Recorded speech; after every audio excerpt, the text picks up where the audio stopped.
এই যে আপনাকে বলছি, যেদিন মনে হবে যে আমি আপনার লাইফে কোনো সমস্যার কারণ হয়ে দাঁড়িয়েছি, কোনো বোঝা হয়ে দাঁড়িয়েছি, নির্দ্বিধায় এসে বলবেন যে এই যোগাযোগ আর আগামী দিনে রাখতে পারবো না, এখানেই স্টপ করো। আমি থেমে যাব। কারণ যতদূর আমি জানি যে আমি কাউকে খুব একটা কল করে ডিস্টার্ব করি না। হ্যাঁ, সে যে যতই কাছের মানুষ হোক, একটু মেসেজ করা অভ্যেস আছে, এখন সেটাও কমে গেছে। হ্যাঁ, প্রচুর কন্ট্যাক্ট কম করে দিয়েছি। তো সেক্ষেত্রেও যদি প্রবলেম হয় বলে দেবেন, ওই গুড মর্নিং গুড নাইটটাও বাদ দিয়ে দেবো।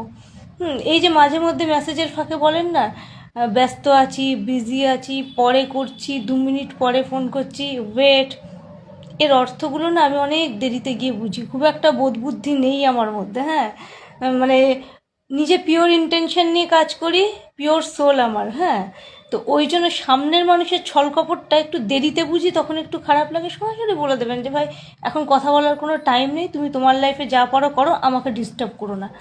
এটা বলে দিলে আমার পক্ষে সুবিধা হয়। কারণ আপনি যখন বলেন না ব্যস্ত আছি, আমি কিন্তু সেইটাই ভাবি যে হ্যাঁ, মানুষটা হয়তো কাজের মাঝে ব্যস্ত আছে, এই পরে ফোন করছি, সারাদিন ফোনটার দিকে তাকিয়ে থাকি যে হয়তো সে করবে। এর আড়ালে যে অ্যাভয়েডেন্সটা নেয় সেটা আমাকে একটু কষ্ট দেয় যখন দেরিতে বুঝি। সেই জন্যই বললাম যে আর ভাববেন না যে এই কথাটা সরাসরি বলে দিলে আপনি আমার কাছে খারাপ হয়ে যাবেন, বা আমি আপনাকে জিজ্ঞেস করব কেন এরকম করলেন, কেন এই আমার সঙ্গে এরকম ব্যবহার করলেন। না, আমি কাউকে আজ পর্যন্ত কোনো অভিযোগ করিনি, কোনো দিন না।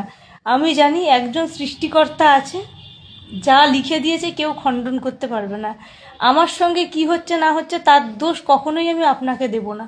এটা আমার ভাগ্য, সে সৌভাগ্য হোক বা দুর্ভাগ্য হোক, এর জন্য আপনি দায়ী নন। আর অভিযোগ করা আমার অভ্যেস নেই, আর আপনার সমালোচনা করা কোনো দিন ভাববো না।